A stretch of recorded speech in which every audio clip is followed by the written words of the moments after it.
मेरी प्यारी बहू, जब तक मैं कपड़े न डाल लूं ना, ये बाल्टी नीचे मत रख दियो, नहीं तो तेरा ना बहुत बुरा हाल करूंगी मैं। माँ जी, मेरे पेट में बहुत दर्द हो रहा है, मैं खड़ी भी नहीं हो पा रही। ऊपर से ये बाल्टी बहुत भारी है माँ जी। मेरा नहीं तो कम से कम मेरे बच्चे का तो ख्याल कीजिए माँ जी। अच्छा, मेरी प्यारी बहू बाल्टी नहीं उठा पाएगी बेटा? तुझे बोला है ना कि एक हाथ से बाल्टी पकड़, दूसरा हाथ यूज क्यों कर रही है? अब बता मेरी प्यारी बहू, बाल्टी उठा पाएगी कि नहीं? हाँ? ठीक है, मैं एक हाथ से पकड़ूंगी, आप कपड़े डाल लीजिए माँ जी। उठा लेगी ना? ऐसे ही पकड़े रही हो, मैं कपड़े डाल रही हूँ।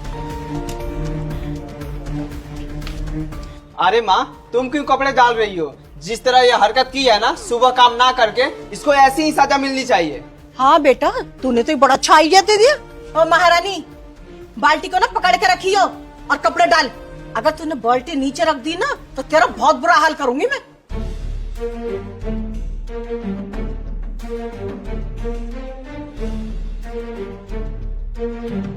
काम कर ले, ड्रामा मत कर।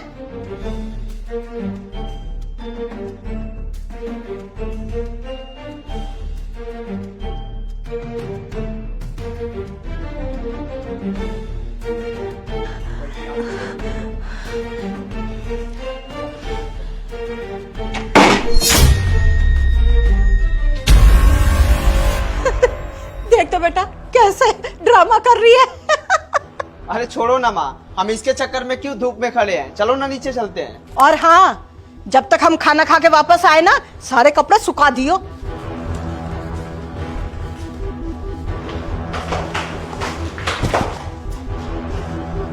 शिवानी, उठो। सिद्धि, तुम ठीक तो हो ना? चेतन, तुम? शिवानी, ये सब क्या चल रहा था? मेरी माँ और मेरा भाई तुम्हारे साथ क्या कर रहे थे? चेतन, तुमने तो ये सब आज देखा है, पर जब से तुम फौज में गई हो ना, तब से मेरे साथ ये सब हो रहा है। जब तक तुम घर में थे ना, तब तक सब ठीक था, और जैसे तुम फौज में गए ना, तब से तुम्हारी माँ का मुझे लेकर रवैया ही बदल गया है। तुम्हारी माँ और भाई ये भी नहीं देखते कि मैं पेट से हूँ, मुझे ठीक से खाना भी नहीं देते, टॉर्चर करते हैं दिन रात। रहने दो शिवानी, तुम भी ना कुछ कम नहीं हो। इतनी भोली बनने की ना कोशिश मत करो। मैं जब तुम्हें कॉल करता था ना, तुम भी मेरा कॉल नहीं उठाती थी। और जब मैं माँ को कॉल करता था और बोलता था कि शिवानी से बात करा दो, तो माँ मुझे बोलती थी कि शिवानी तुझसे गुस्सा है क्योंकि तू महीनों महीनों घर नहीं आता। और माँ तो मुझे ये भी बता रही थी कि तुम आधे से ज्यादा टाइम तो पार्टियों में निकाल देती हो। शिवानी, तुम तो जानती हो ना कि मैं बॉर्डर पर रहता हूँ, मुझे टाइम नहीं मिल पाता तुमसे बात करने का। इसका मतलब ये नहीं है कि मैं तुमसे प्यार नहीं करता, और जितना प्यार मैं अपनी मातृभूमि से करता हूँ ना, उतना ही प्यार मैं तुमसे भी करता हूँ। पर तुम हो कि मुझसे नाराज होकर बैठी हो। नहीं नहीं चेतन, ऐसा कुछ भी नहीं है। तुम्हारी माँ और तुम्हारा भाई मुझे इतना टॉर्चर करते थे कि उन्होंने मेरा फोन तक छीन लिया था, और अगर कोई मेरे से घर पे मिलने भी आता था ना, तो उससे भी यही बोलते थे कि शिवानी घर पे नहीं है, अपने मायके गई हुई है।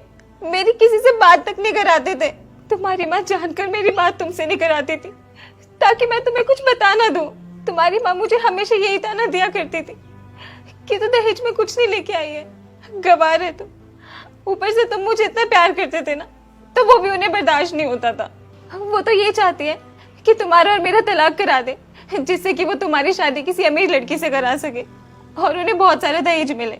इसीलिए वो तुम्हें मेरे बारे में झूठी झूठी बातें बताया करती थी, और मेरी बात भी नहीं कराती थी तुमसे, ताकि तुम्हारे दिल में मेरे लिए नफरत बढ़ती जाए और एक दिन तंग आकर तुम मुझे छोड़ दो, फिर वो तुम्हारी शादी कहीं और करा सके। क्या शिवानी, जो तुम बोल रही हो वो सब कुछ सच है? मुझे तो यकीन ही नहीं हो रहा कि मेरी माँ और मेरा भाई तुम्हारे साथ ऐसा कर सकते हैं। और मेरी माँ तो अच्छे से जानती थी ना कि तुम पेट से हो, उसके बावजूद भी मेरी माँ और मेरा भाई तुम्हारे साथ ये हरकत करते थे। और तो और जतिन, तुम्हारी माँ तो इतनी नीचे गिर गई है कि मेरे पेट में जो बच्चा है ना, उसे पेट में ही खत्म करना चाहती है। तुम टेंशन मत लो शिवानी, अब मैं आ गया हूँ ना, अब मेरे होते हुए तुम्हें कोई हाथ नहीं लगा सकता, और इन दोनों को तो मैं सबक सिखाता हूँ।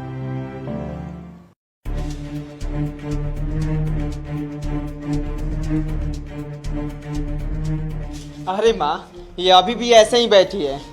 क्यों रे, तूने कपड़े क्यों नहीं सुखाया अभी तक? माँ जी, आप जितना मुझ पे अत्याचार करते हो ना, देखना एक दिन आपकी सारी सच्चाई ना आपकी बेटी के सामने जरूर आएगी। और आपको क्या लगता है माँ जी, अगर आप मुझे किसी से मिलने नहीं दोगे, बात नहीं करने दोगे, तो क्या मुझे कोई बचाने नहीं आएगा? धमकी दे रही है हमें। कौन आएगा तुझे बचाने? बता ना, कौन आएगा? मैं आऊंगा।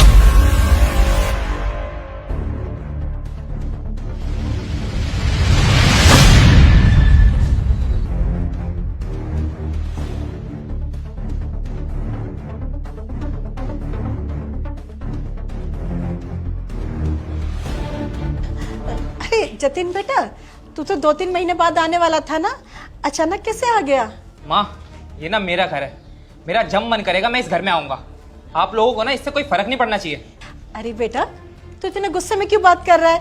क्या हो गया? अच्छा, आप दोनों मेरी बीबी को मारोगे, पीटोगे, उस पर अत्याचार करोगे, तो क्या मैं गुस्सा भी ना हूं?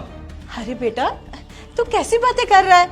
अरे तेरी बीवी अकेले कपड़े सुखा रही थी तो मैं तो उसकी हेल्प करने के लिए आई थी। अच्छा माँ, ऐसे हेल्प की जाती है? और महारानी, बाल्टी को ना पकड़ के रखियो और कपड़े डाल। अगर तूने बाल्टी नीचे रख दी ना तो तेरा बहुत बुरा हाल करूंगी मैं। माँ, अब ना मुझसे कोई बात छुपाने की कोशिश भी मत करना, क्योंकि आपका सारा सच मेरे आगे आ चुका है। आप जो भी कर रहे थे ना मेरी बीवी के साथ, वो सब मैंने अपनी आंखों से देख लिया है। अरे जतिन बेटा, ऐसी कोई बात नहीं है। असल में बात तो ये है कि ना तेरी बहू मुझे रोज पीटा करती थी, खाना भी नहीं देती थी। हम दोनों पे इतने अत्याचार किए, इसको भी खाना नहीं देती थी। वो तो मैंने आज ना थोड़ा सा इसको डांट दिया, बस यही बात है बेटा। जतिन बेटा, तेरी बीवी तेरे से खुद बात नहीं करना चाहती थी और तू उसकी बातों में आ रहा है। माँ, आपको ना इस पर हाथ उठाने का कोई हक नहीं बनता। आपको किसने दिया इसके ऊपर हाथ उठाने का हक? अरे ये ना मेरी बीवी है, और अगर इसके ऊपर जरा सी भी आँच आए ना तो मैं सह नहीं सकता। और क्या कह रहे थे आप कि ये आपको रोज मारती पीटती है, आप पर अत्याचार करती है, पर आपके चेहरे पर तो कहीं निशान नहीं आ रहे। और इसे देखो, आपने कहा कि इसको आपने आज ही मारा है, और इसके निशान देखना जरा चेहरे पे। और छोटे, तुझे गांव से मैं शहर में इसलिए लेकर आया था कि तू अपनी भाभी पर हाथ उठाए। अरे तुझे शर्म आनी चाहिए। मुझे तो शर्म आती है तुम दोनों को अपना कहते हुए। अरे मैं तेरे को गांव से शहर में इसलिए लेकर आया था कि तू शहर में आकर पढ़ेगा, लिखेगा, अपने पैरों पर खड़ा हो जाएगा। लेकिन तू क्या कर रहा है यहाँ पर? और माँ, ये तो नादान था, पर आप तो समझदार थी। कम से कम आप तो ये गलती नहीं करती। जतिन बेटा, मैं तेरे से माफी मांगती हूँ। मुझसे गलती हो गई। आज के बाद ना मैं बहू के साथ ऐसा कुछ नहीं करूंगी। मैं उसे अपनी बेटी की तरह बना के रखूंगी। देखो माँ, आप ना मेरी माँ हो, इसलिए मैं आपको माफ कर देता हूँ। पर हाँ, मेरी एक बात का ना हमेशा ध्यान रखना, अपने पुराने ख्यालात के साथ ना जीना छोड़ दो। अरे क्या आपने ये दहेज दहेज की रट लगा रखी है? क्या करोगी दहेज लेकर जब लड़की अच्छी नहीं मिलेगी तो? आप मुझे एक बात बताइए, शिवानी ने कभी आपको कोई कष्ट दिया, कभी परेशानी होने दी? अरे तो आपको अपनी माँ की तरह प्यार करती थी, पर आपने इसके साथ क्या किया? आपने तो इसे बहू तो छोड़ो, बेटी भी नहीं माना।